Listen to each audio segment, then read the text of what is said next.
All right, you good?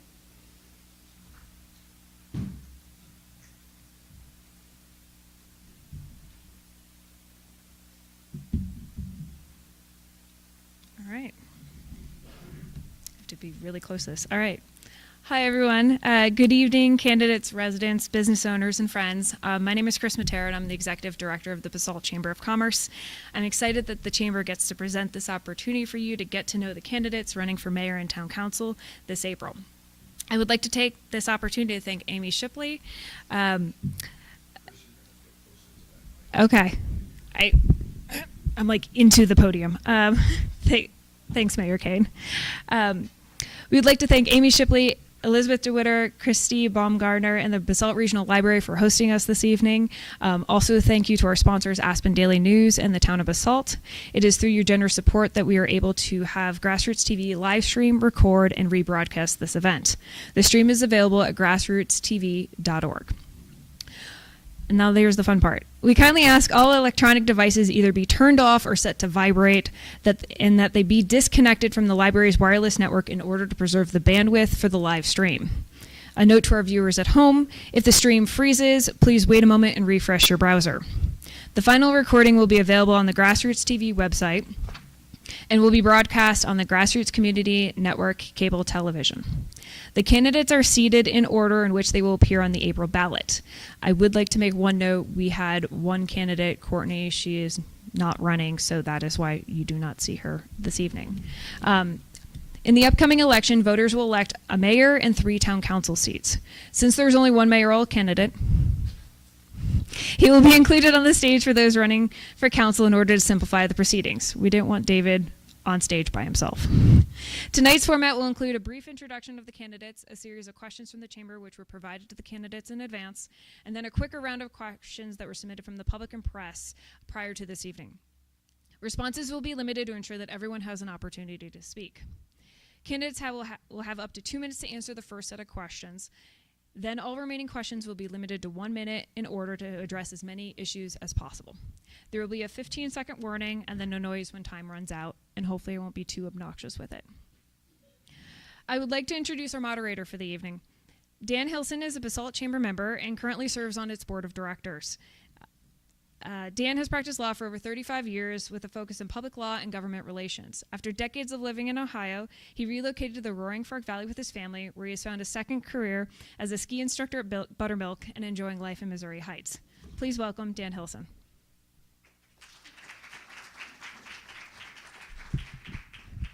Good evening, everyone, and thank you, Chris, for spearheading the, tonight's 2024 Candidates Forum. So on behalf of my fellow members, we are pleased to welcome our panel candidates for Basalt Town Council and Mayor. Each one of you have taken a very important step that's selfless for running for public office. I would like to acknowledge and welcome our live audience and the citizens and electors of Basalt of the Roaring Fork Valley. We have a pretty nice crowd tonight. I think that evidences the citizens' interest in learning more about the candidates' political philosophy for developing the town's future direction and making specific public policy choices. To be fair and efficient, we request that you, the candidates, honor the time limits.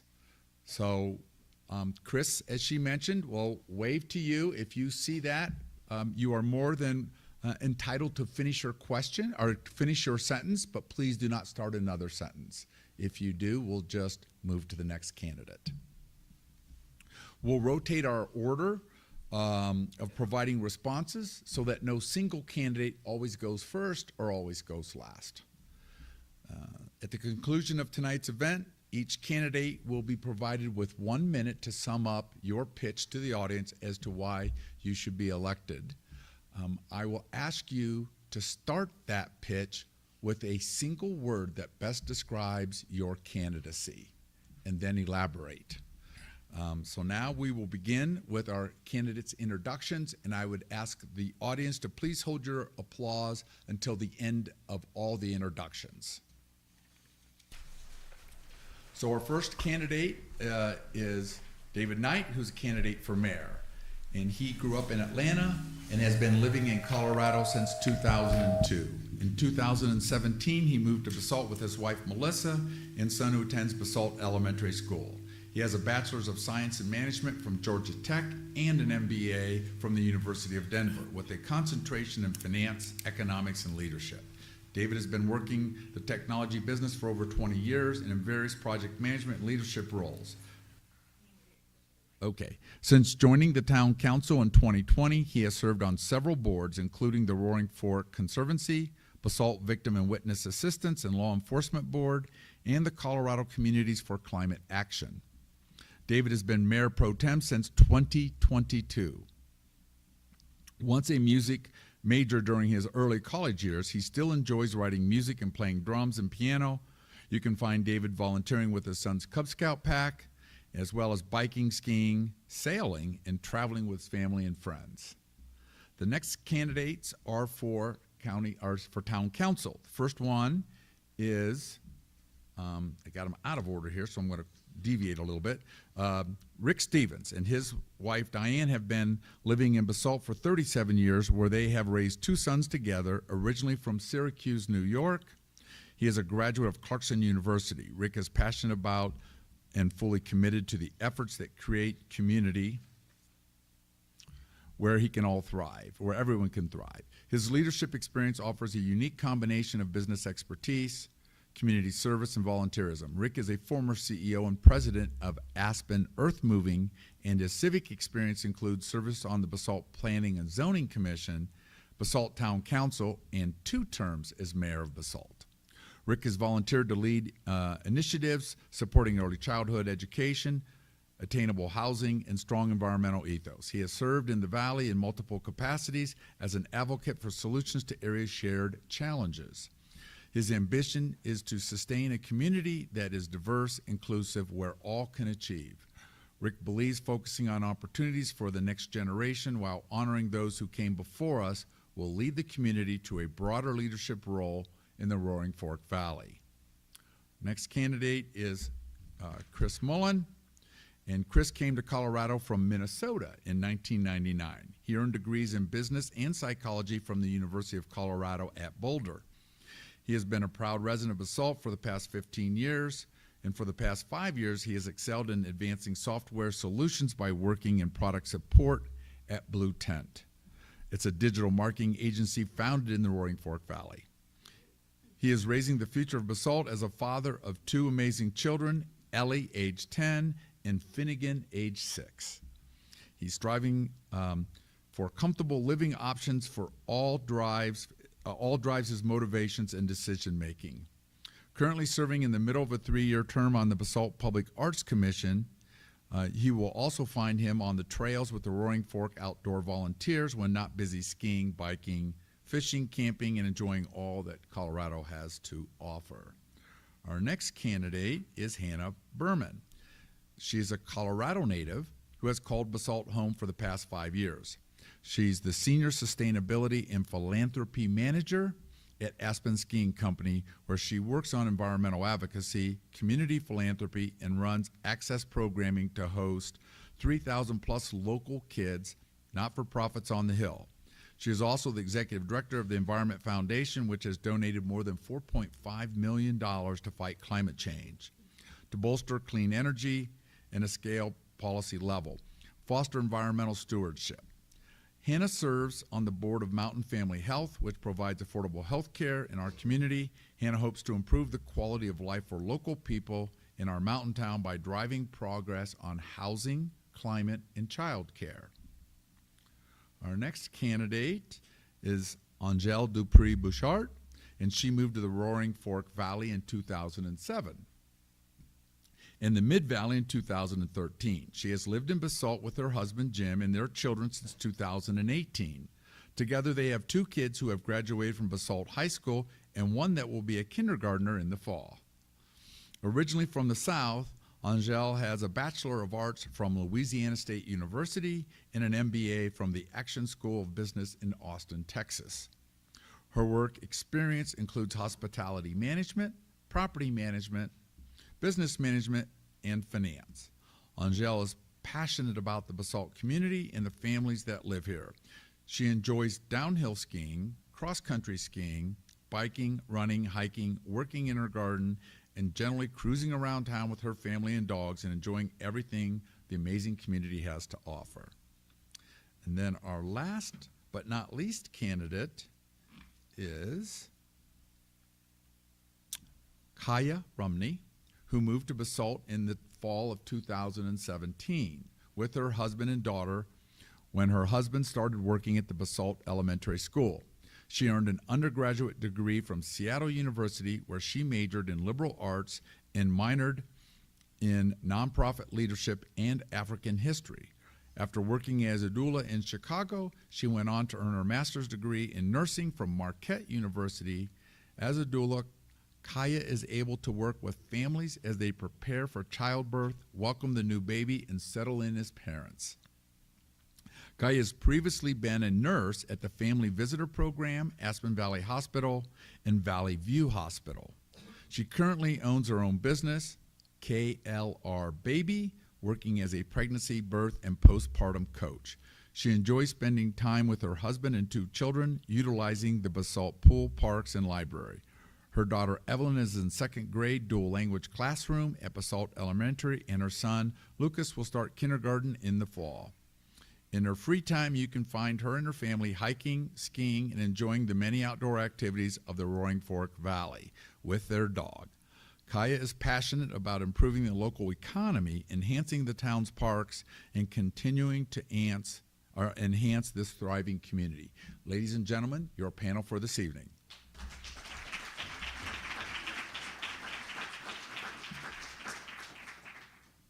So at this point, we will now give each candidate 1 minute to introduce themselves. And we are going to begin with our mayoral candidate, David Knight. Thanks, Dan, and thanks to the Daily News, the Chamber, the Library, and all of you for coming out for this tonight. Whoa. Sorry, I'm just All right. tuning. Good. Get closer. All right. So I think I just was thinking about this event 4 years ago, and I see a lot of the same faces, and just reflecting on where we were 4 years ago as far as where the town was. We were on the cusp of COVID, if you recall, and a lot has changed since then, right? Like almost an exuberance in the economy since then. There were a lot of divisions 4 years ago that have since, I think, healed, and this town is in a trajectory now that is super positive. And that's really the main reason I'm running, is I want to see that continue. I want to kind of double down on the accomplishments that we've had over the last few years of getting the river park done, getting the Clarks, trajectory there. And I'm just really excited to see what we're going to do in the next 4 years. So thanks to you all for coming out. I'd like to thank you for your brevity. You beat the clock. Thank you. We're always going to go from the candidates left after the first candidate. So, Rick, you're next. Thanks for coming out on a stormy night. I would like to continue to participate in the decisions that the Basalt community makes and combine that with what's going on around us regionally. There's a lot of activity in the upper end of the valley, and there's an awful lot of activity in the West Garfield corridor. And I think we need to be on top of that and be a part of it and make sure that we're paying attention. I've been experiencing some of the impacts, positive and negative, for 4 or 5 decades here, and we have to, stay abreast of what's coming down the pipe and also what's going on to the west of us. So I'm here to help if you think I can, and thank you very much for showing up. Thanks. Candidate Mullen. Yes, if you were to use one word about why I'm running, it would be that I care. I care about this community.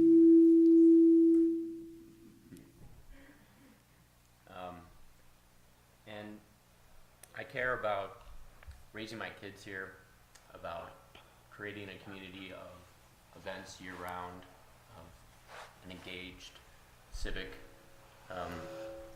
participation by everyone that wants to. And I've lived life from a variety of different perspectives in my time here, from being single to married to, having kids and struggling with childcare, getting divorced and struggling with affordable housing. I've lived through a lot of these issues and want to continue to work through them. And I care about my kids in the next 12 years while they're going through schools here. And so I'm going to continue to care about that. Thank you. Thank you all for being here tonight. I'm Hannah, and I've been here about 5 years. And I grew up on the Front Range, but getting to go to a mountain town every weekend. And I idealized being in a mountain town because it was everything that I loved about being with my family outside and getting to ski and bike and be with lots of good, hardworking people. And now that I get to live in a mountain town, I don't take that for granted.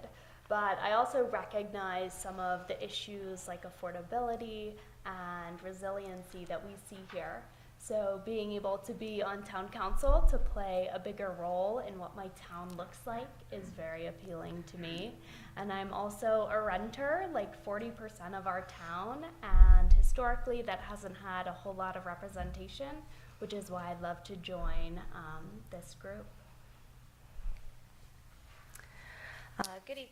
Go ahead. Get this right. Good evening. I represent an important demographic in our town, young working families that are concerned about the future of Basalt and where we and our children fit into that future. We need to ensure that our community continues to offer the high standard of living that we all expect and deserve.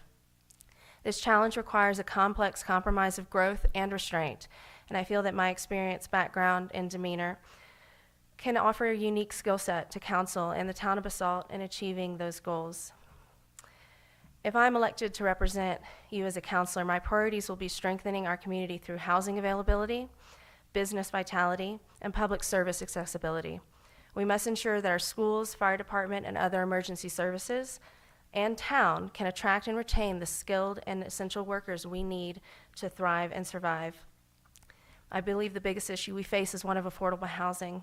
If we can work towards solving the housing issues and subsequently providing year-round vitality, we can ensure that the future of our community is one where both families and businesses can flourish. Thank you very much. Good evening. Thank you all for being here. I'm Kaya. I'm a local mom and homeowner and nurse.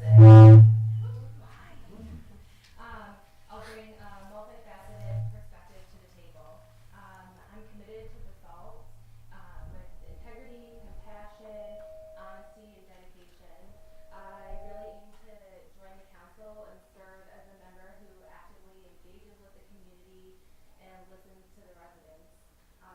My hope is that I can be someone that can advocate for the people in the community and be there to represent the collective of the residents in Basalt. Thank you very much.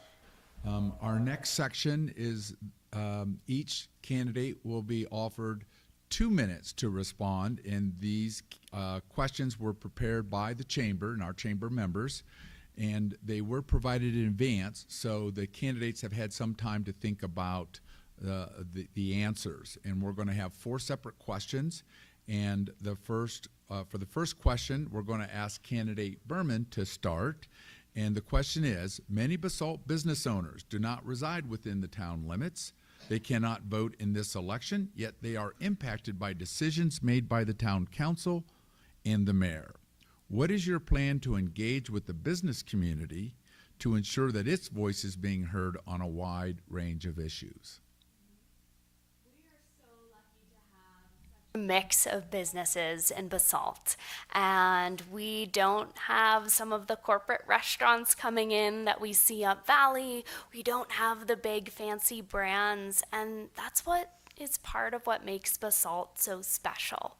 And I think being able to get out into those businesses and plant myself with a ship-sized mug full of coffee at Craft and be at the community table at Tempranillo is a big part of understanding whether the businesses have the staff they need or whether their staff are struggling with housing.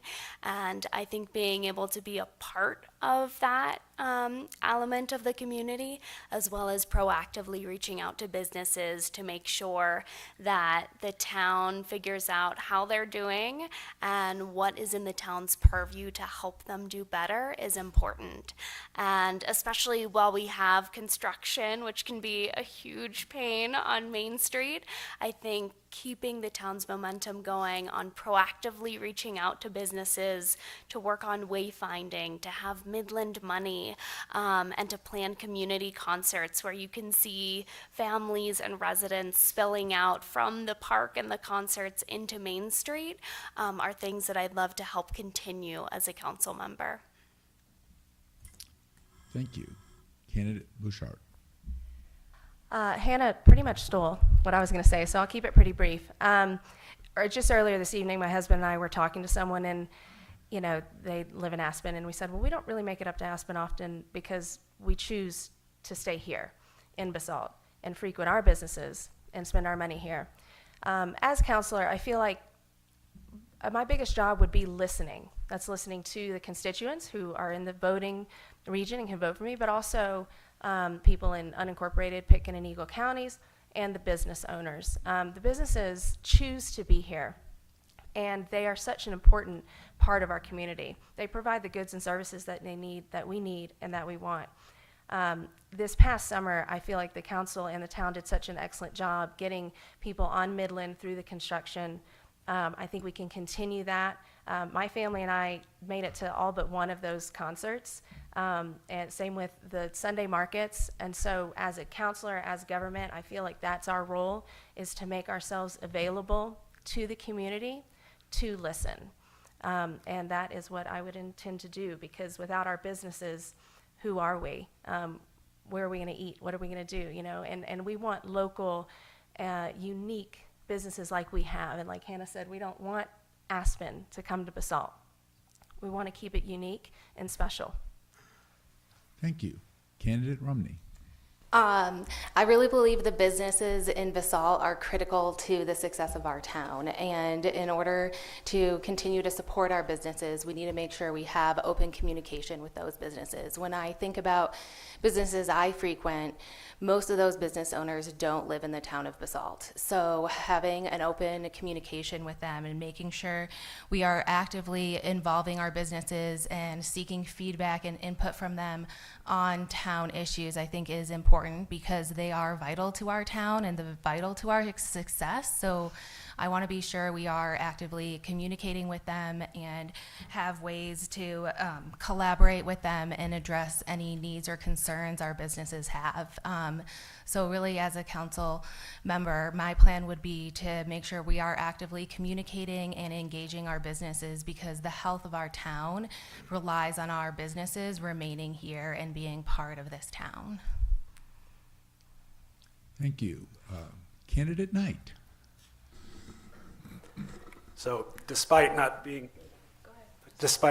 in the town itself, the businesses do have a voice. And I, for one, when you do hear from somebody, you know, John Charters at Bristlecone, whatever, you want to listen. They're the subject matter experts of what they do, and in their particular business, I mean, they have a sense of what the economy is looking like, whether it's retail, restaurant, et cetera.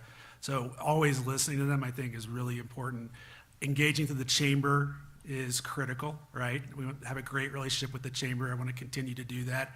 But any kind of ad hoc reaching out to businesses for projects like Midland and things like that, we always have to keep doing that. And it's a two-way street. I hope the businesses feel comfortable coming to any of us with any of their concerns, with any kind of feedback. Be always welcome, always be open to hearing that and be welcomed. So that would be my approach to how to, you know, communicate with them and make sure we're hearing them. Thank you. Candidate Stevens. Yes, business, you know, our group was in business here for almost 40 years.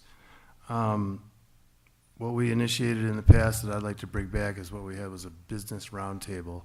We started with 12 or 15 businesses and built it up to about 40. And we invited the county managers from Pitkin and Eagle, executives from the ski company, and mayors and county commissioners and all those kinds of people. And what we learned from them was that the Glenwood Bypass project that's now completed was going to be a big impact to the Mid-Valley. And also, the airport expansion was the other bookend of that strategic plan to improve the commute from I-70 up into Aspen, and then also to be able to get more capacity at the airport. So, but we also talked about how we made it through the recession and COVID and all those other things. So engaging those guys in an informal manner, is like a roundtable, is really important. The last one we had, the executives brought their successors. So we're starting to see the continuity and the evolution of businesses that are incubating off of these major employers that were around 20, 30, 40 years ago. We have significant numbers of membership in the chamber. First town in the Mid-Valley, or first town in the Valley to get the chamber pass. That was a heck of an incentive. The town also matched everyone's membership fees when they joined the chamber. So I think we have to have those kinds of things in place as well. As far as growing businesses here, it's very difficult. A lot of the businesses that we incubated are suffering from a lack of human resources. Guys are commuting from Paonia and Grand Junction to work, and they can't grow their business. And that's not where we want to be as a community. We want businesses to thrive. So that's my plan anyways, reinvigorate that. Thank you. Thank you. Candidate Mullen. Yeah, so I always want to make myself available, and as some of the other candidates have mentioned, I'm at every Sunday market, I'm at every Wednesday concert series, because I truly just love to engage with this community and enjoy the events that are here. But besides just being available and having an open door, you need to go a little farther to do things like reach out. I met with Chris from the chamber, I think last week, just to kind of update her on me and where I stand, and also there's some businesses in this community that I've never stepped into in 15 years. There's some that I probably frequent too often. But when I fill those gaps by meeting with Chris, or I go to Basalt after hours chambers I went to for a number of years. It's been a little while, except for that holiday one last year. That was fun. That one's always fun. But yeah, I'm open and available, but I also want to engage with you and sit down with coffee and actually talk through some of these issues and hear what you have to say and how you want to tackle them, and more importantly, how you want to partner and tackle them, because it's not just a one-way street where you say, hey, council, go fix housing. It's like, okay, how can we work together and fix housing together? If you want workers for your business, maybe we can find a different way to zone things or change things to work with you in options that are ways that can work for everyone. Thank you. Thank you, Candidate Mullen. And now I will begin with you, Candidate Mullen, for the second question. And the second question is, in a time of increased polarization, what is your approach to find common ground and work toward a shared goal with your fellow town council members? Yeah, it's really in the same spirit as the first question, is wanting to go out and be engaged with the community. And when you find those solutions that you both want to work on together, that's something that you can then continue to work on and advance further. Not just stop at identifying something, but actually caring about it and trying to find a solution to work on it and further it. So, if you're a business and you don't have workers and you want to find housing, let's work together and find a grant that, the state of Colorado can give us, and not only the town of Basalt, but Pink County, Eagle County, so many other partners, Habitat for Humanity. There's lots of different sources out there to work on things together, but it's really going to take bringing all those 5, 6, 10 different partners together and get everyone's hand in the pot. And that's what I want to work on. Okay, thank you. Candidate Berman. So I was an election judge in Basalt for the last 2 years, and it was me and a bunch of wicked, smart, and organized women who have been election judges since the dawn of time. And it was all about helping people vote, and it didn't matter their ideology. It didn't matter their party. It was people from our town coming together in this civic process. And I thought that was so wonderful, and it's not dissimilar from what town council is like. You are showing up as yourself, but also as someone who's representing others, some who might not agree with you. And I think it's just important to keep in mind that no matter what someone is saying, they are fighting or advocating for what they think the best version of Basalt will be. And I think I'm a very curious person, and I love chatting with folks and hearing all their thoughts and going down whatever rabbit holes they want to talk about. And I think that will help in an age where things can be polarizing, because I see the value in diversity of thoughts, and I love being a part of that process. Thank you. Candidate Bouchard. So as a public servant, I think that obviously listening is very important. Compromise is very important. But I also think humility is a really important trait, because when we're campaigning, everyone wants to know what we stand for. What's your platform? What are your issues? But once elected, it's not about me anymore. It's about the people that I was voted to serve. And I truly believe that. And I think that if everyone, acted in that manner of, just listening to the people, and the idea that I may have very well may not be the right one. So I need to go out and talk to everyone, including the mayor, the other council members, the interested parties, the constituents, and find out what's important to them. And then we all just compromise. It's pretty easy. Listen and compromise. And civility. The breakdown in our society that we've seen in politics that has bled out into all other facets of our lives, in my opinion, has been just a breakdown of civility. And we just have to restore that. And I, hope to be a part of that in the town of Basalt. As David mentioned, we have seen a vast improvement, and I thank the, serving Mayor Kane and the council for that. Similar to David, I would just hope to continue in that vein. Thank you. Candidate Rumney. My hope is people feel that I'm someone they can come to and share their thoughts and ideas and express their concerns. As a nurse, I've worked on being an active listener my whole career, so it's something that I really work on every day, and I've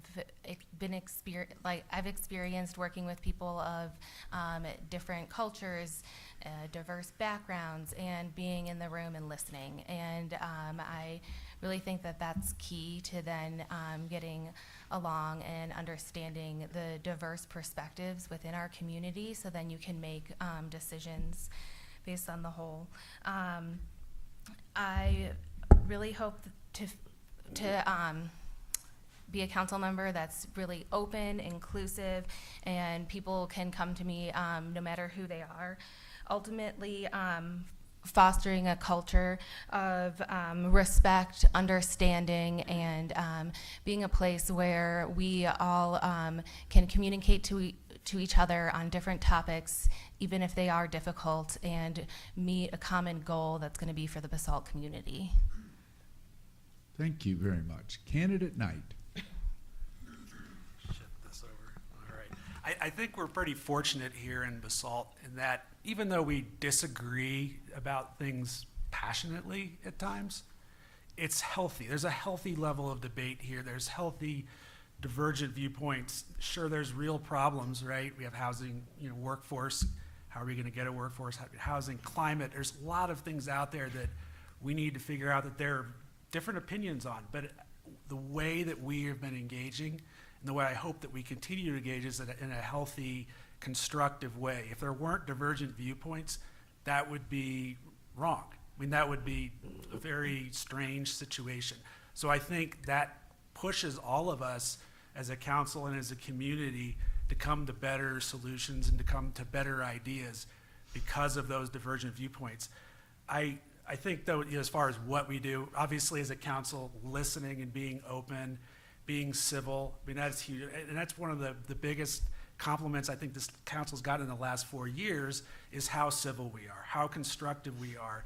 And I want to see that continue indefinitely, but certainly in the next 4 years.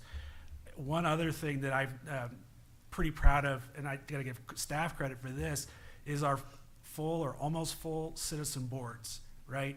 That is something that we want to maintain as well. We want to make sure that we have people engaging, especially now that times are pretty good, right? We have, we're going to get to the things that people disagree on, and there will be disagreements.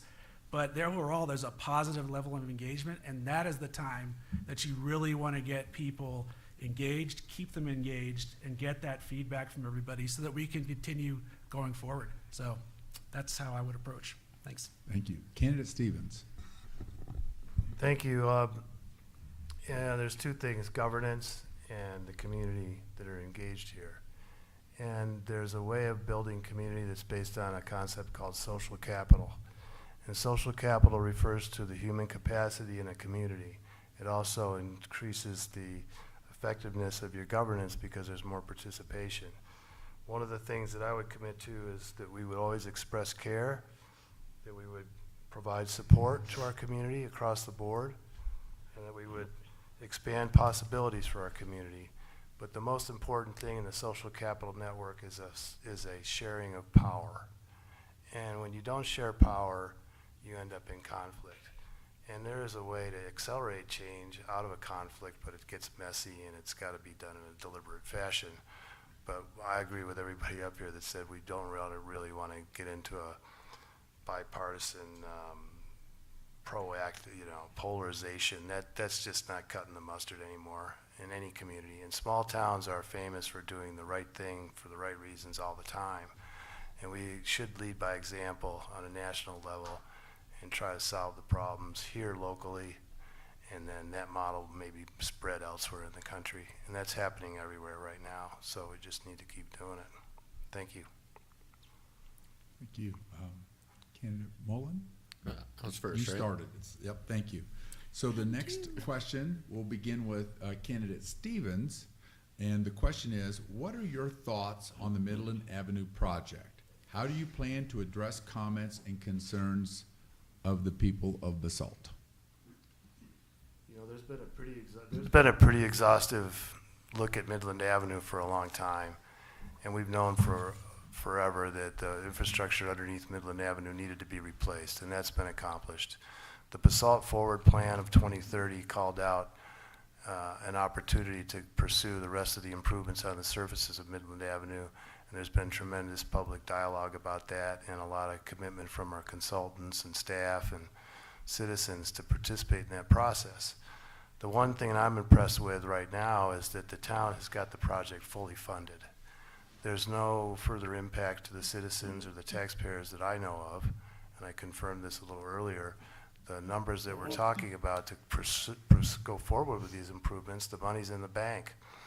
And I think that's one of the things that's got to be dispelled a little bit, is that the $11 million bond question or the $9.5 million proceeds from that bond question are secure. And the community can rest that knowing that we're not going to go out and hit you all up for another few $1 million. And I think the other thing that the community accomplished was a lot of the RETAs and some of the impact fees we've been collecting from land use and developers over the years have helped filled up that cookie jar, so that we're now using the money that we've exacted from our community as it's grown in a positive way. There might be some tweaks and things to do, but it is going to go to a vote, and everybody can vote the way they want to. I signed the petition. I'm always in favor of more public dialogue, and if we can have some more and solve this thing, it's okay with me. Thank you. Thank you. Candidate Mullen. Yeah, first off, I'd like to say that I think skepticism is very healthy, and town council, town staff should be held accountable. And when I take a look at things and take a look at the website, take a look at the numbers, they're all up there. It's very transparent. As Rick mentioned, the money is there. It's been allocated for. It's got all sorts of sources, you know, CDOT, whatever, you know, do you want to give CDOT $1 million back because you don't want to move forward with construction? I don't think that's a wise choice. I think we need to move forward. I think it's a great plan. I think it's been communicated well as a great plan. There's also, you know, when opposition was raised, the town went through a whole value engineering process and cut costs. You know, this is within budget. It's very well needed. It's going to move the town forward. It's going to be a great connection from Midland to the spur, to the park, to the whole rest of the town. We just need to finish it out and move forward. Thank you. I think this was a civic process well done. You had a big public outreach effort, and people in Basalt overwhelmingly supported the Midland streetscape. And it went to ballot, and it passed, and the town has done what it said it would do. And like Chris said, they've been incredibly transparent about the financing, and they've also done an excellent job getting grants from federal opportunities and CDOT. And given construction costs, I think it's good to not try and cover those all ourselves. But there's another really important piece of this, and that it's that our core should be accessible to all members of our community. That means population of folks who are aging, that means moms with little kids in strollers, and that means our citizens who are disabled.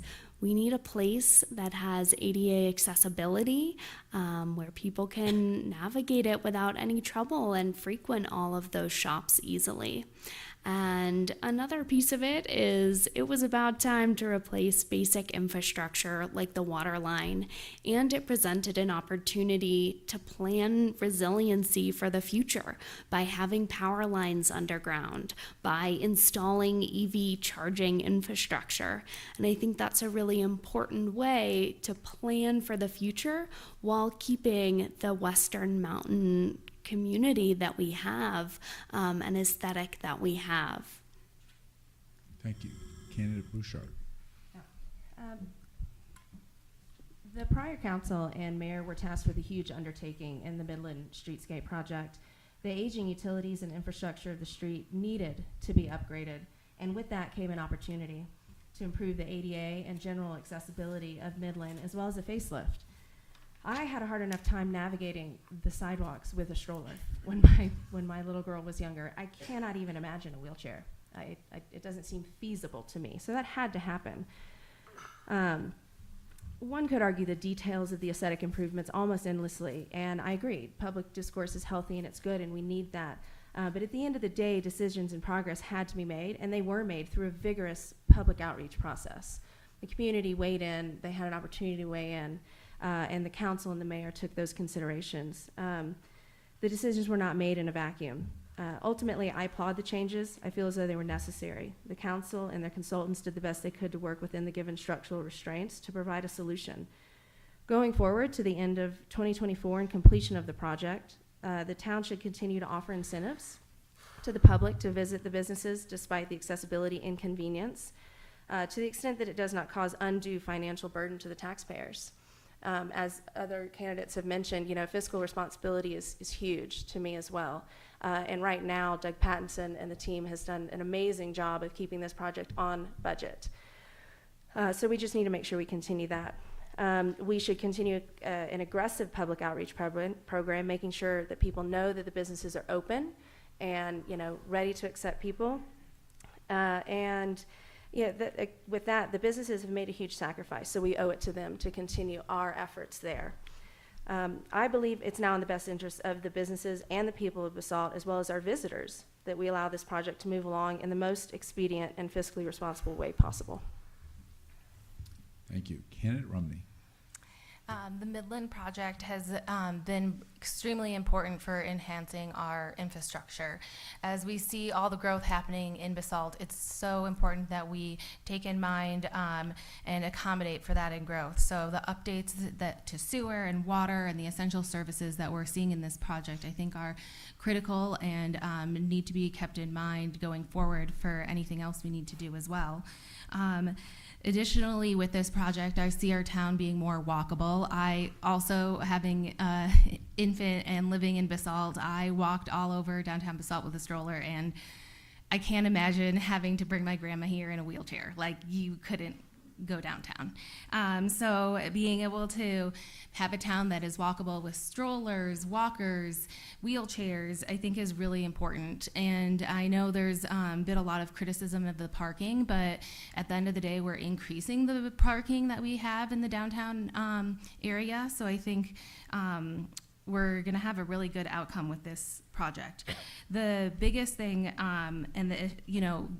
this summer, I think it's going to be very important that we support our businesses as this construction continues. It's, a busy street with lots of construction. People try and avoid it, but I think we need to encourage people to come and visit and come to the businesses and support these businesses as they stay in Basalt during this construction. Thank you. Candidate Knight. You've now heard from your prospective council, so we'll let you weigh in. Okay, so, no, it's a great project. This is an investment in ourselves, and I've been supportive of this since the beginning. I'm excited to see this project complete this year. And obviously I believe it should just go forward as planned. The town staff has done an amazing job with execution. One thing that in the future, couple generations, a long time from now, when this happens again, there'll be digital documentation of where everything is under the street so that no one is surprised when they find some railroad artifact or a cast iron pipe or something like that. So, that's an investment in ourselves though too, right? To do this properly and to make sure that we're all set up for the future. The accessibility, that's a huge benefit. It's table stakes really. We have to do that. We're the north-facing south side of the street with all the ice. Seeing that gone, that will be a really big deal. So I'm excited for this. As far as how we execute and continue and engage, we have to keep doing all the things that we're doing. We've learned a lot in the last couple of years, right? Communicating proactively, getting out there, making sure people know, like, I love the zones that we have now, like zone 1, this is what we're doing in this time frame. Making sure we're continuing to get the word out on what's happening in multiple mediums, right? So everybody knows what is happening and when. When issues arise, deal with them quick, mitigate, get it done, and then just making sure that as we go forward, if there's any more grants, anything like that, let's see if we can get them. But let's just execute. I think that is what's critical for this project, and I'm excited for 2024. Thank you very much. For our fourth question, we'll begin with candidate Bouchard, and here is the question. Affordable housing is a top concern for local businesses and their employees. The West Mountain Regional Housing Coalition has noted that housing prices have reached a point where home ownership is out of reach for most local income earners, not just those earning the median income. As an elected official, what programs, initiatives, code, and land use changes, as well as other tactics, would you advocate for and why? What role should the town play in addressing housing issues? It's a mouthful, I know. Yes. So in kind of preparing for this question, I read and reread the WMRHC report that they just came out in mid-January. And if you haven't done so, I highly suggest you to do so, because I am not an alarmist, but it's alarming. And so that is when people have asked me, what's your platform? And I find that to be kind of a vague question, but housing. If we can't fix housing, we can't fix anything, in my opinion. Our businesses need workers, our essential services need workers, our schools need teachers. And so I really feel that concern. One of the things that, and I have to be completely forthcoming here, which is obvious, I have never held public office. I'm educating myself as I go, so some ideas I have may not be feasible, but something I think we can look into is removing or lessening policy and zoning barriers to affordable housing. Pitkin and Eagle County, have these barriers to ADUs that I don't understand personally. If somebody wants to have a young person living in their basement so that they can work and help the community, I don't see why we shouldn't allow that. If somebody wants to build an additional ADU, we should help them do that, not, stop it. Parking, we talk about trying to be a green community, yet we still require 2 and 3 parking spots for every, unit that's developed. We can look at lessening those parking requirements, and then you're hitting 2 birds with 1 stone. We look at, I think the businesses do everything they can, but with median rent rising 40% between 2020 and 2023, wages have not risen at that rate. So there are various things we can do and work with our partners to, come to some solutions, hopefully, on this. Thanks, Chris. Thank you. Candidate Rumney. As someone that's married to a teacher and has kids in our schools, I deeply understand the issues we have with affordable housing and the challenges regarding this. I strongly believe we need to diversify the options available, and to achieve this, advocate for programs, adjust codes, collaborate with local partners, expand housing offerings within our town. One thing I do promote is kind of looking at our ADUs for essential workers and seeing if we can provide additional ADUs within our town. Are there areas we can increase those and have them for essential workers in our town? We really need to tackle this issue of affordable housing, because without being able to house our town government, our police, we're not going to have a town. So I think it's something that is critical and it's important, and we're going to have to, there's going to be a lot of work to do in this area, but I think there's also a lot of work being done about this across the country, so we're going to have to look at places that have done this successfully and bring that here to the town of Basalt. Thank you. Candidate Knight. The town plays a central role in this as a single entity, as a partner with other governmental organizations, with other private entities, both nonprofit and commercial, frankly, right? We have a lot of different hats that we wear for ultimately an outcome of meeting the demand of our workforce, right? And making sure that we have a place to live for the people who work here, and they can spend their lives here, and they have a future all the way through here. I think that's critical as far as an outcome. So you have to think in terms of that, and then, okay, well, how do we do that? And there's a lot of different things that you have to do that all together is the only way you're gonna make even a dent in this. So density around mass transit, right?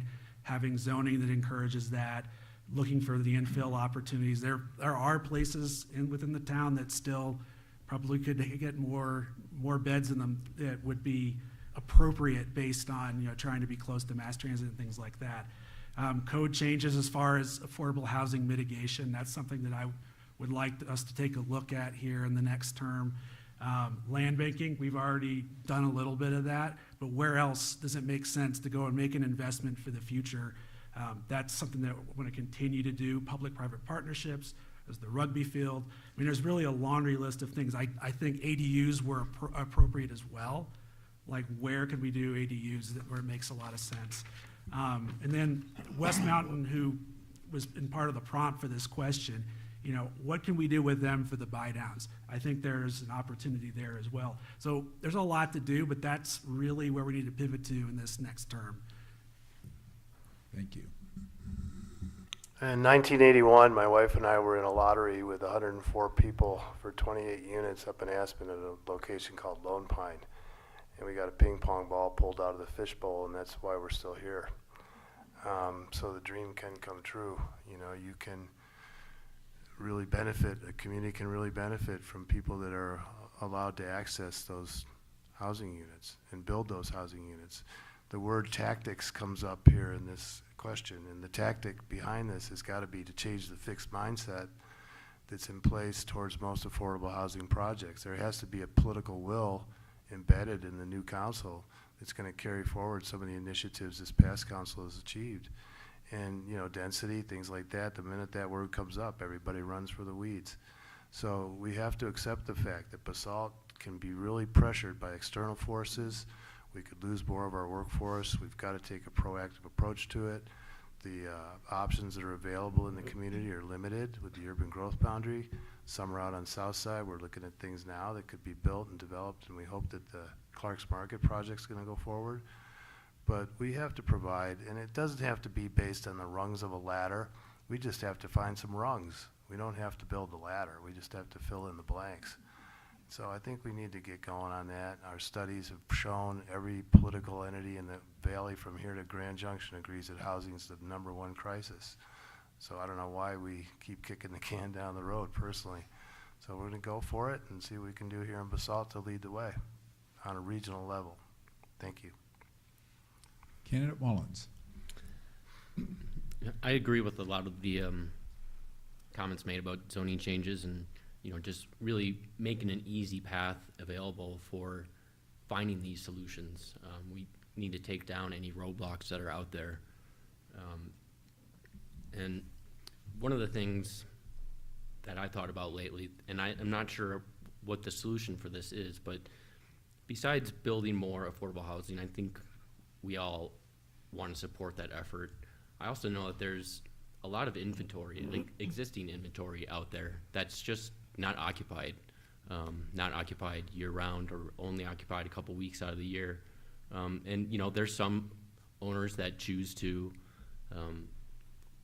rent out their homes those other 50 weeks of the year. There's some owners that, you know, hire a property manager to just make sure that their property is up to snuff for those 2 weeks out of the year that they want to use it.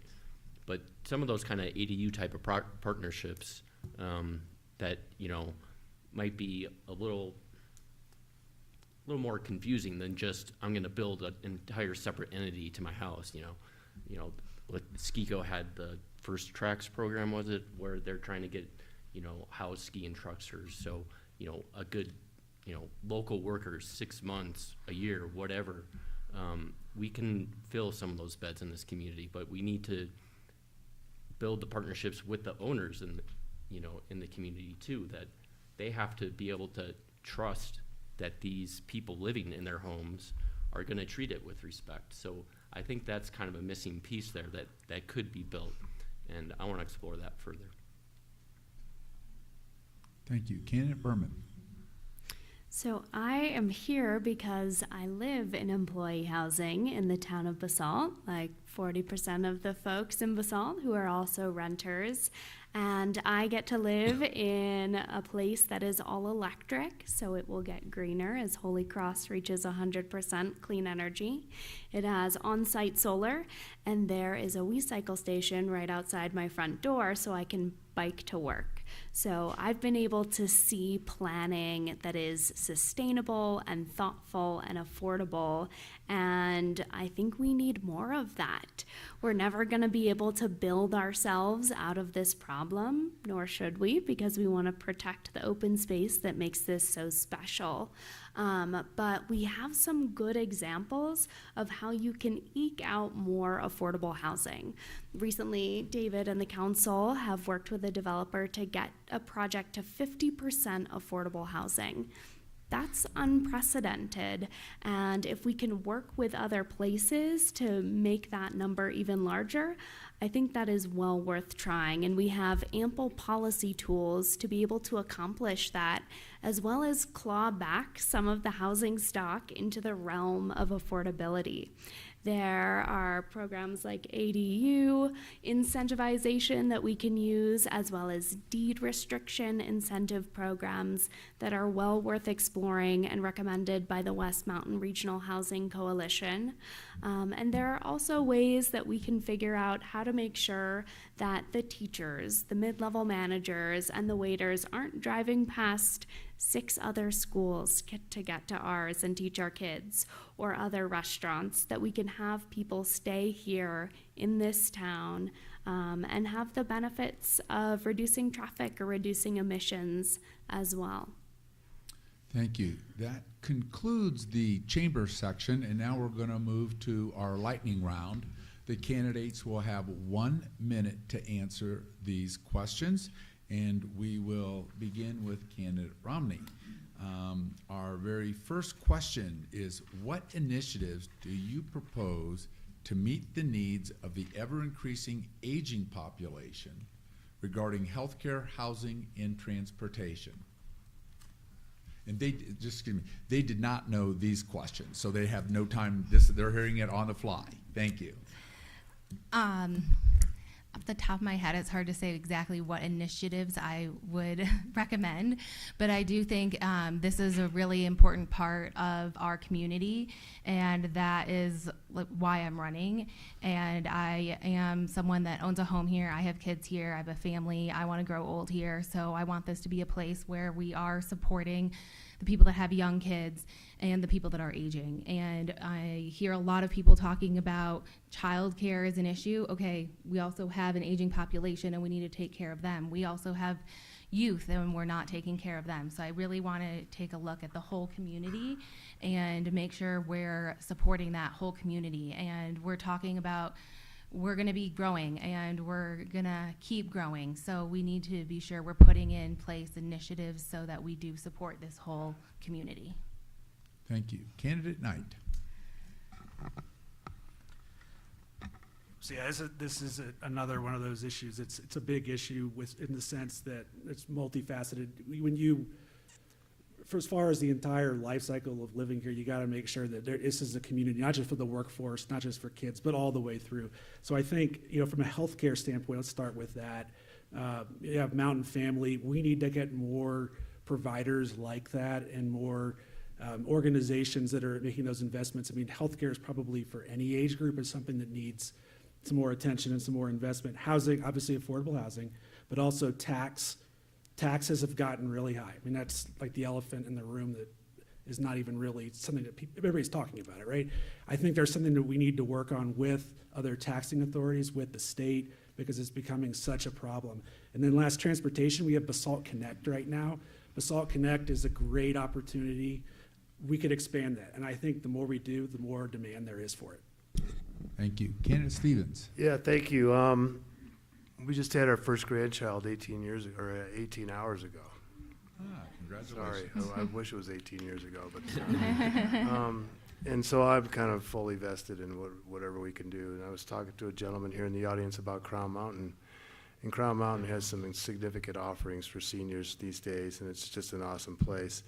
I also think that it's an untapped resource for us as decision makers to have them participate more fully, have me participate more fully in these conversations. My mother is in a secure living situation in New York, and it's wonderful. All I hear about how great it is and how comfortable she is and how she can't wait to, go to the next steps, but the next steps are there for her. And that's a very secure feeling for us out here in Colorado. So anyway, it's an untapped resource. We need to spend more time thinking about it and also understand better what programs are available. Thank you. Candidate Mullen. When I've talked to the aging population in the valley, the biggest concern that they've raised for me is that they're, at a point in their life where they're on a fixed income and they don't have room for things like doubled property taxes and just increased costs that they didn't see coming. And these are people that support initiatives that they never even had kids in the school system, but they absolutely understand that the schools need funding. But they need to be taken care of as well, and we need to rely on both the county and the town to provide the backbone of services and to expand what's already there. Use our town staff to keep furthering the benefits that we have and expand them. Candidate Berman. I think there are a few core pieces in supporting older adults here. One is affordability. Many seniors are on a fixed income, and we need to make sure that as property values raise, as healthcare costs have increased, that we are able to make sure that people can age with dignity. Another is accessibility and making sure that our spaces in the town are ADA accessible and easy to navigate and connected through things like the Basalt Connect so people have support on transportation. And I think the last is the enjoyment of life. They've earned it if you're retired, and figuring out how we can find ways to make recreation more accessible, whether that's through a rec center that would also serve kids, whether that's through pickleball and more opportunities for that sort of thing. I think we need to make sure that from finances to activity, folks are well cared for. Thank you. Candidate Bouchard. I think that when you look at the aging population, it ties into the housing issue with a younger workforce. Speaking to fixed incomes, and our property taxes personally were doubled property taxes. I think that there's an opportunity within an affordable housing program to look at swaps. Right? You have older aging people who are wanting to downsize at the exact same time that you have young married people wanting to start a family. And so I don't know if it's worth pursuing, where you can do kind of a, an equitable swap, where, obviously you have to pay some for a larger place, but, you look at things like that. Also, public-private partnerships. Care homes are big business, and so we should pursue partnering with, a private entity. Glenwood has a care home, and I feel like our valley population probably could use another. So finding the land and the partnership to make that, feasible. Thank you. For our next question, we'll begin with candidate Knight, and the question is, what creative solutions or projects have you seen in other communities that you would consider implementing here in Basalt? I go back to affordable housing a lot. There's in Breckenridge, they have a affordable housing program that's quite robust. I mean, we're very different in a lot of ways in Breckenridge, right? But I mean, they have an 80% requirement. That might be a little high for here, but they definitely have for annexation. That's something that would be that could be interesting. There's also they have just a lot of different tools with deed buy downs and things like that. So I would like to explore and see other communities that have affordable housing programs like that, to see what we can do here, where we can partner with other organizations like West Mountain Regional, to see if we can strengthen our affordable housing program. Thank you. Candidate Stevens. I've been involved with the Aspen Institute on a Project Play program that's doing a survey and study on the recreational opportunities for kids from Aspen to Parachute. It's a national look at everything, and what we've learned is there's a number of places, Buffalo, New York, for example, that have these tremendous regional recreation facilities and regional funding and regional cooperation and coaches training and the whole 9 yards. And if you look, there's a report that'll be out in April that kind of gives you the data based on this. And we talked earlier about Crown Mountain and that facility down there, and also the Basalt Rec programs, and how we could make those more efficient, more effective, more accessible, and including all the way down to Parachute. We bring up 230 kids every Sunday to Buttermilk that come from the I-70 corridor, and it's really amazing what happens with those kids when they come up and enjoy the outdoors. So that's another initiative I'm totally into. Thank you. Thank you. Candidate Mullen. I think something that's been touched on tonight is that we really have a limited number of projects that can be pursued that are left in the urban growth boundary that we're going to be looking at over the next 4 or 8 years, whatever it is. So I think when in looking at other communities and their solutions, it's what are the high standards that they require? We have 25% affordable housing in our code, where council seems to be getting 50% out of this most recent project is where it's heading now. But do we need to strive, set our standard at 80% or 90%? Can we get some kind of free market solutions involved in that mix as well? I do like the RO and all that, but in the end, I'd love to have some free market solutions on the table as well. Thank you. Thank you. Candidate Berman. I think housing is certainly the issue to toss the most creative solutions towards. And there's a variety of policy measures we've seen in other towns, like deed restriction incentive programs, where a county can pay for a portion of the home's upfront costs, and then it would go into the affordable housing pool to make sure that it stays local and stays within the community. There are other options like ADU programs, so that we're making sure that local workforce or kids returning home from college can still live here, that are also well worth exploring. But I think we can also see other examples of creative solutions that didn't work so well. For example, forcing folks to build ADUs if they were building a whole new home, and those folks didn't need $1,000 a month from a lifty or from a restaurant worker. So I think with a diversity of strategies, we'd be able to make Thank you. progress. I feel like it's pretty good that that's the first time we've heard I that know. noise. I'm amazed. It is. Before my timer starts, Dan, can I ask you to repeat the question? Just 'cause Yes. it happened a while The ago. question was, what creative solutions or projects have you seen in other communities that you would consider implementing in Basalt? Sure, thank you. So to touch on housing briefly, because I think it is a hot topic, we've talked a lot about it. WMRHC has a deed restriction buyback program that I think has worked successfully and can work successfully. I'd like to see that pursued in more depth. On a little bit more of like kind of a fun note, I suppose, Aspen, Carbondale, Glenwood Springs all have rec centers.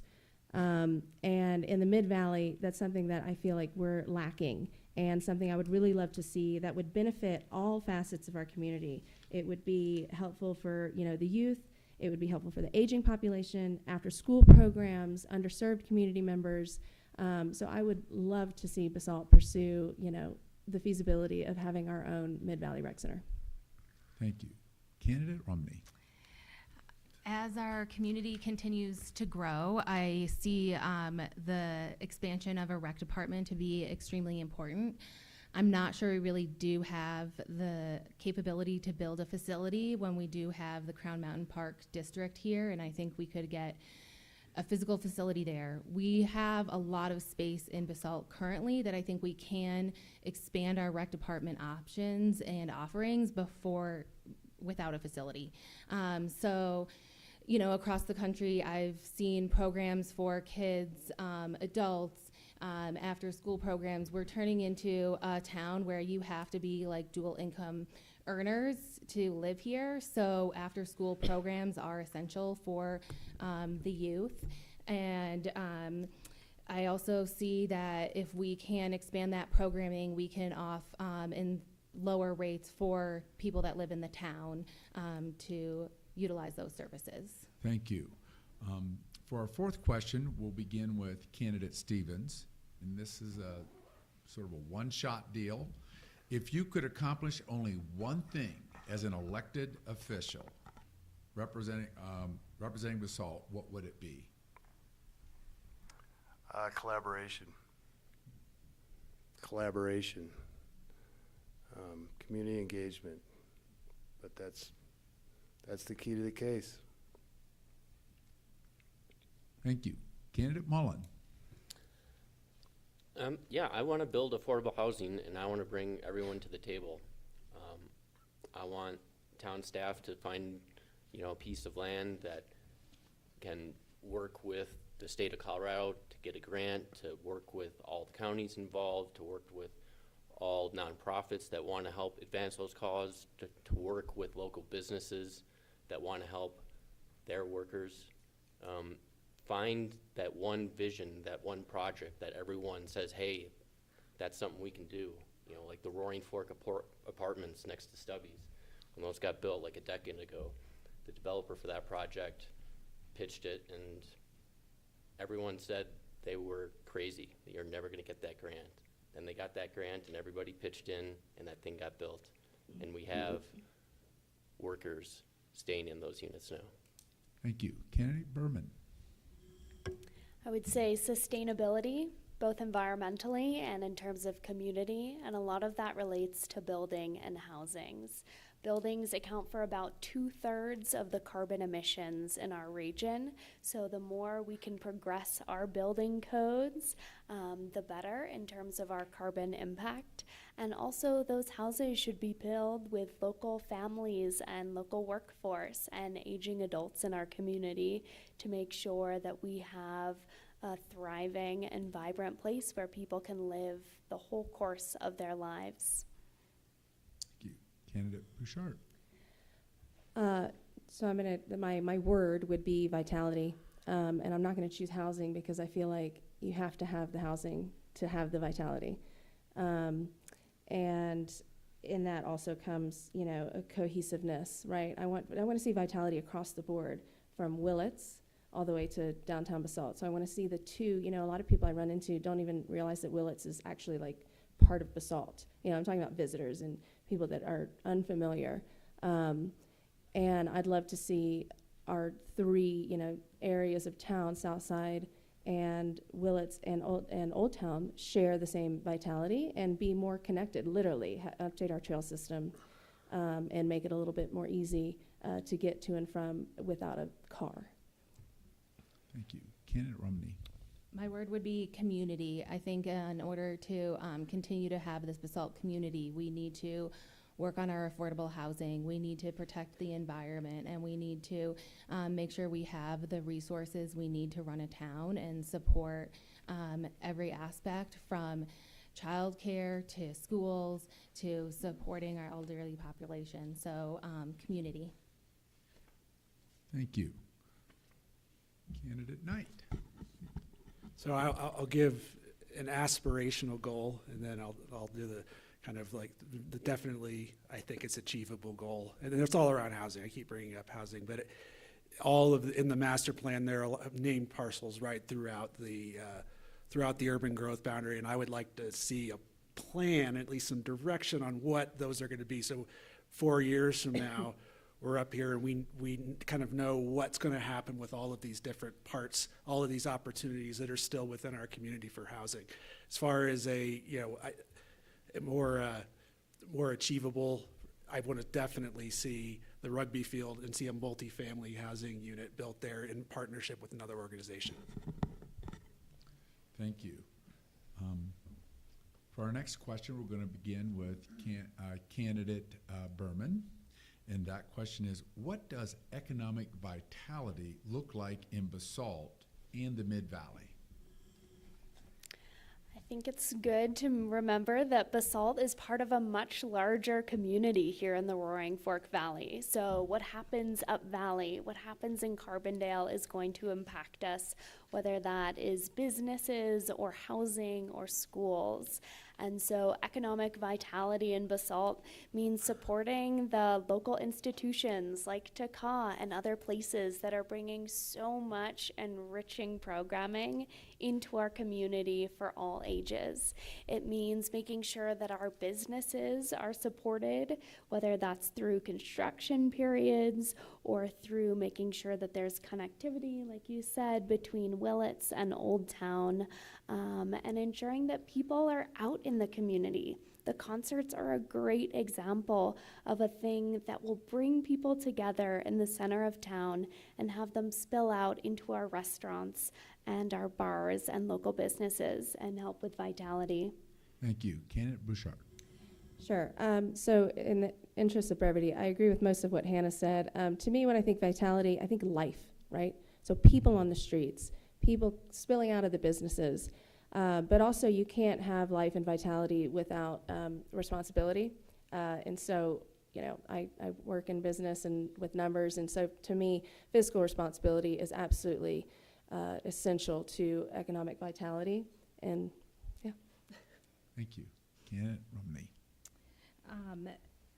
I agree with everything that's been said, and I think when it comes to the economic vitality of Basalt, we have to collaborate with our businesses and making sure we're supporting our businesses and having that open line of communication, and also having a town where we have housing that supports our businesses in Basalt. You know, we need affordable housing for the whole valley, but we really need affordable housing so that our businesses in Basalt can continue to survive and thrive. Thank you. Candidate Knight.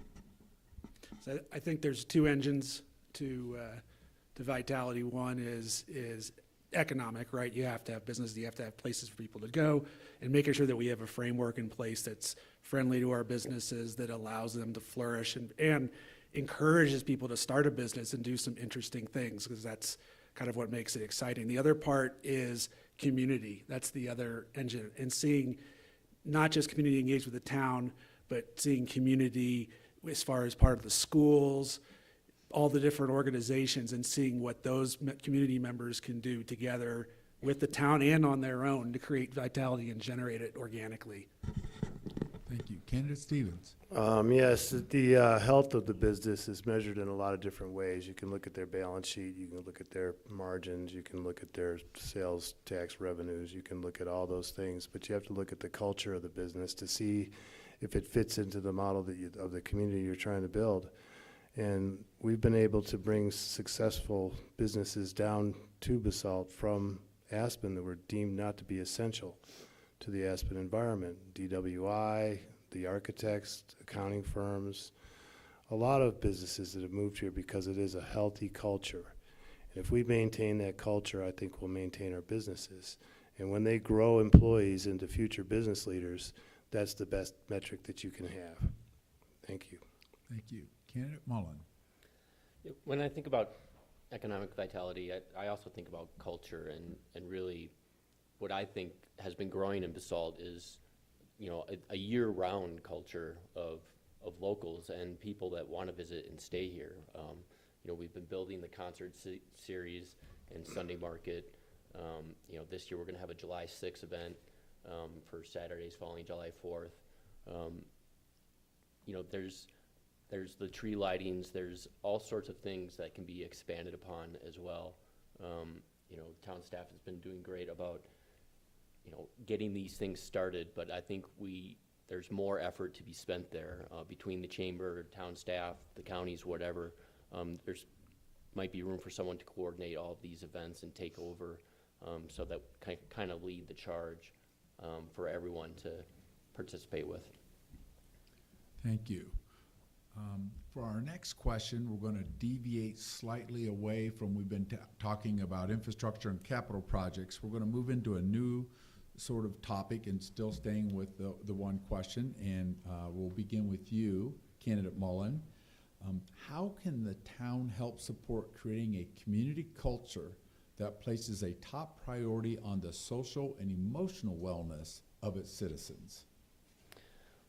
Well, the town really provides a backbone, and that is one thing that I think can be expanded upon, is really, you know, it was touched upon earlier about civility, but I think besides that, people have a general anxiousness about whatever issue there is out there. You know, you can pick it, whether it's housing or anything else. People just in general are anxious, but if we sit down and talk to each other and be civil and can respect each other, we can advance these issues and move forward. Thank you. Candidate Berman. I think there's a variety of ways we can help with people's social and emotional well-being, and a big piece of that is mental health. We have organizations like Mountain Family Health, like the Hope Center based here, that are providing critical support services for many of our community members. And that's something that's expensive and takes resources and philanthropy to help ensure that people can have a full experience that they need there.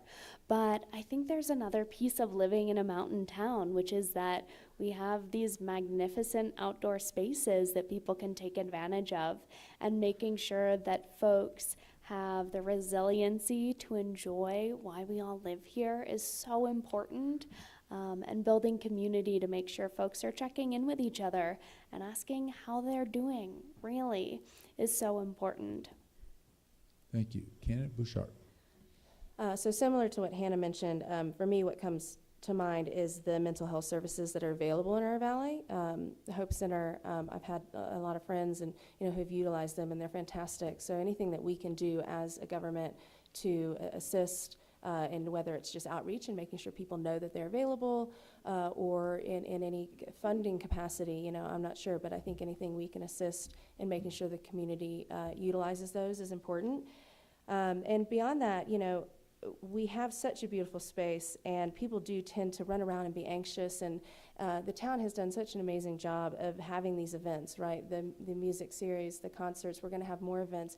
I'd love to see Basalt have their very own kind of First Friday, which kind of causes our community, to stop and enjoy each other and be civil with each other and engage with each other. And I think as a council, finally, I think we can just set a good example in that regard. Thank you. Candidate Rumney. I think there's a lot of different things that we can do to help support the social, emotional wellness of our citizens. We have, Aspen Hospital has mental health resources, the Hope Center, we have counselors in our schools, we have headquarters, which helps connect you to mental health resources. But at the end of the day, building our community and having a community that is engaged and knows each other is really what is going to help the overall social and emotional wellness of everyone. Just, we're really a small town, and we, just walking down the street, saying hi, waving, and having more of those community building events so that everyone is engaged and feels a part of this community, I think is one of the best things we can do to help have a really good, healthy community. Thank you. Candidate Knight. Thanks. So there's a few ways there's a few approaches that have to be taken, I think, concurrently. One, healthcare. Obviously, healthcare is very direct as far as people's wellness. Mountain Family is an awesome organization. I would love to see what more we can do with that organization here and bolster it within Basalt. But incubation is another area. So the Friday night concerts that are coming up, and those are some bands, some up and coming groups that are going to get a chance to play and get a chance to kind of develop in and of themselves and bring people together. I mean, that's a lot of benefit there. The spaces is another huge one. It's very practical, but I know a lot of different organizations, including the town, helps me in my Cub Scout work, making sure we have a place to do all our different events. That is very important, right? And then last, I would say, how do we do culture? How does the town do culture? How does the town council do culture? If we're not out there leading by example of what good culture looks like. Thank you. I'm sorry. Okay. My idea is that Basalt is mature enough now, the Mid-Valley is mature enough now to have its own community foundation. We've got the Aspen Community Foundation housed here in Basalt, and we worked with them a little bit during COVID to create a thing called Basalt Area Gives. And it was kind of a science experiment to see what kind of resources we could exact from the community during a period in time that was pretty problematic. And it turned out there's a lot of resources out there that are untapped. And the most popular foundation is the Aspen Community Foundation, obviously, but I think the Mid-Valley could use one. There's about 38 nonprofits within the range from Old Snowmass to Catherine's Store that are officed and that serve the Mid-Valley population that are stressed out because of what we're talking about. So I think funding behind that effort to create more opportunities for social and emotional wellness is another key to the case. Thank you. This will be our final question of the lightning round, and we'll begin with candidate Bouchard. And we want to exclude housing from this topic because we've beat that horse pretty soundly tonight. What are the top challenges that Basalt will face in the next 4 years, your term, and how do you plan to address that if elected? Sure, so we're not going to go with number one. So I think that the one of the challenges is to, I think that 4 years ago watching the candidate forum, something that was talked about a lot was the Clark's parcel and the development of that. I know that that was obviously approved, and the developer is on its way. It's my understanding they're going to be putting in for a building permit soon, but I think we really need to keep our eye on that ball and make sure it moves forward, again, with expediency, because our town, speaking of vitality, could really, really use that. The other, challenge or something that I would like to see tackled was something I mentioned before, which is unifying Old Town and Southside Basalt through Willets, through improved trails network and signage and maps. I think that that's going to be really important to, again, just unifying the three sectors of our town and making sure people know that we are one community. Thank you. Candidate Romney. I believe one of the biggest challenges we're going to face in the next 4 years is the amount of growth that we're going to be experiencing. So I think we're going to have to look at that in terms of our growing community and look at, like, how do we have to grow our town? How do we have to grow our police force? How do we need to grow our parks? And look at every aspect of our town and make sure that as it's increasing in population, we are also growing all the parts of our town as well.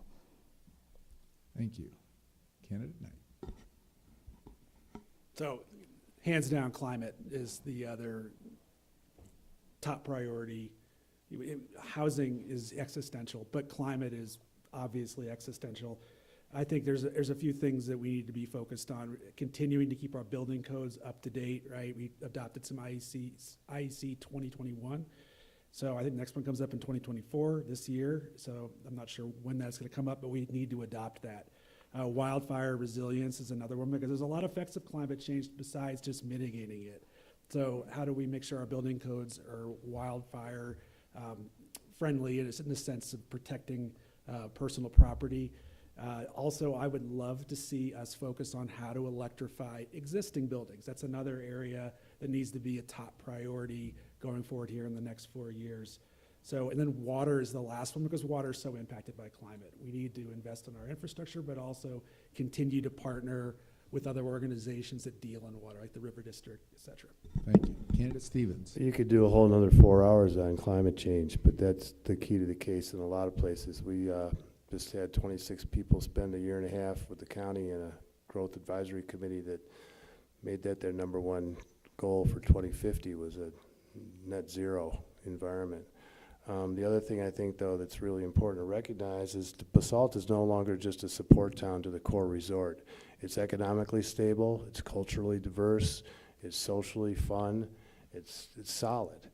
And we have to stand up and insist that we get what we need as a community and cooperate with the adjacent governments to make sure we're not stepping on each other's toes.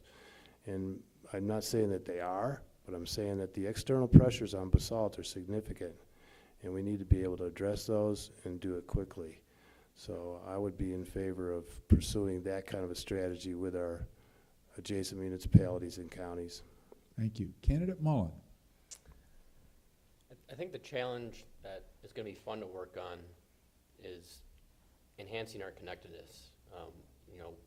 Recognizing that Basalt is Southside, it's Old Town, it's Willets, it's all three areas connected, and they have their different, aspects, neighborhoods, if you want to call it that. But I personally don't like an active nightlife, so I go to Willets one part of the week and Old Town the other part of the week. But then that shifts with how the culture changes, right? And so we got to change and accept how we connect and embrace newer generations and how they want to connect as well.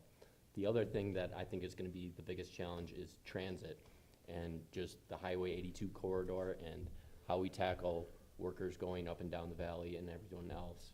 And I think there's new technological solutions that can help tackle that. Thank you. Candidate Berman.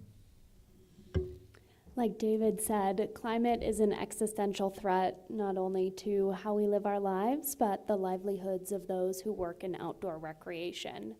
Aspen has lost 1 month of winter since 1980. That is 31 days that no longer get below freezing, and Basalt isn't that far down the road. And to fix climate, you need to do two things. You need to make sure everything runs on electricity instead of fossil fuels, and you need to make sure that that power comes from clean sources. We are incredibly lucky to have Holy Cross as our utility, gunning towards 100% clean energy by 2030. So our role as a town is in the electrification piece and making sure that we can convert buildings and transit systems to be climate friendly. And I'll also add that we only have enough childcare spaces in a licensed facility for 50% of the kids under the age of 5. So affordability and access there is important as well. Thank you. Now we'll move into our final part of the program tonight, where each candidate gets to make an appeal to you, the audience, as to why they should be elected.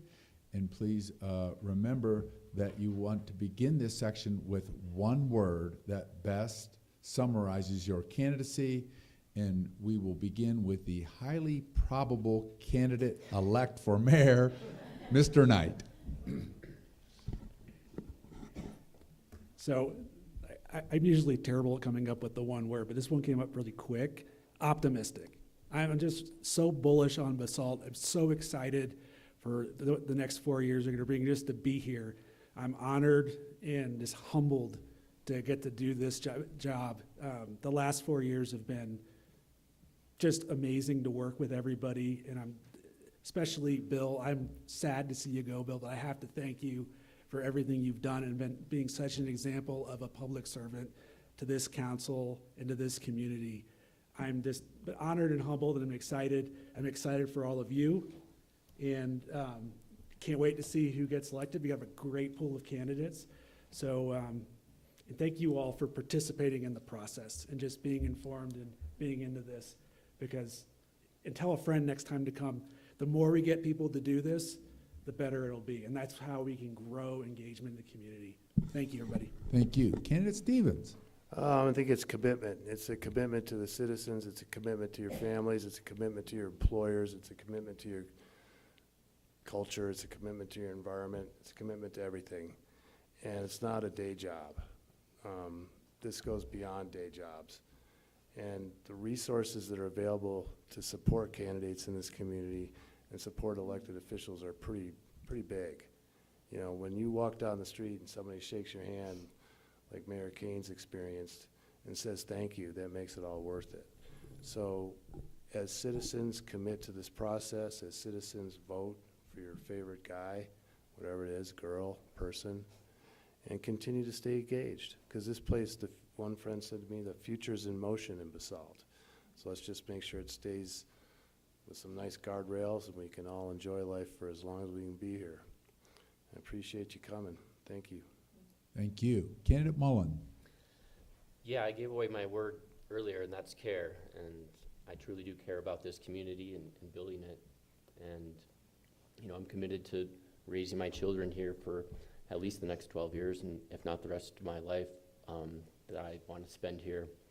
You know, it was about 6+ years ago when Ryan Mahoney got hired as the town manager and Chris Matera came on as chamber head, where things really, I think, took a positive change. Things used to be more divided in this town, but we've got, over the last 4 years especially, a lot of great momentum started on some things, and I care about making sure that that continues. Thank you. Candidate Berman. I would say motivation. A lot of the things that we hear on climate, on housing, on childcare are things that are especially impacting my generation. And to have an opportunity to be able to be at a decision-making table in my town that I love and that I'm proud of is something I find incredibly motivating and something I take very seriously. It's an exciting opportunity to have people be civically engaged. You all are here still standing, and that's impressive, but it would be amazing if this was a full room, because I know people care deeply about this place. And I would love to be a part of helping make it better and take it into the future. Thank you. Candidate Bouchard. My word is passion. I fell in love with Basalt when I first lived here in 2007, and I feel like I'm more passionate now than I ever have been about preserving this amazing community and ensuring that our families, our workers, our businesses can continue to thrive. Anyone that knows me knows almost to a fault that I don't do anything at 100%. It's 200%, 300%. I dive in, and I am really looking forward and honored to be considered to do that for the town of Basalt and to apply this passion that I have for this town and these mountains and this community to serving you and engaging with you and continuing to make our community a place that we all, really enjoy and deserve. Thank you. Candidate Romney. My word is community. I really decided to run to help build the community in Basalt. I walked down the street and there was a sign on a business that said no youth allowed. And as soon as I saw that, I started asking questions, which led me to run for town council, because I think as someone that many days of the week, I never leave the town of Basalt, I am very available to the residents along with the people that are always visiting, and those people are also part of our community. So really making sure we're building community and continuing to grow this beautiful town so that it can remain beautiful and be here for generations to come.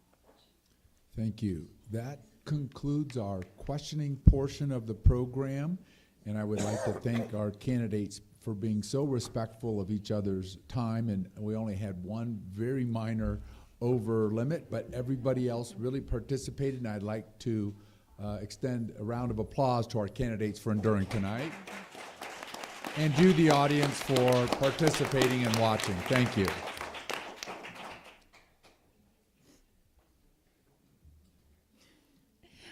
Well, you guys, I think, broke a land speed record there. I did not think we were going to run this far in advance, so some of you get to go home early, which is great. Thank you to our moderator, Dan Hilson, and to our candidates. I have a few important announcements before we conclude this evening's forum. As many of you are aware, 2024 is a very big election year at different levels of government. The regular municipal election for the town of Basalt will be on Tuesday, April 2nd, 2024. Ballots are due by 7 p.m. Voters will elect the mayor and 3 town council seats in this election.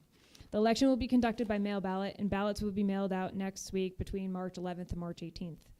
Colorado has same-day voter registration. However, the last day to establish residency in the town of Basalt for this election is Sunday, March 10th, 2024.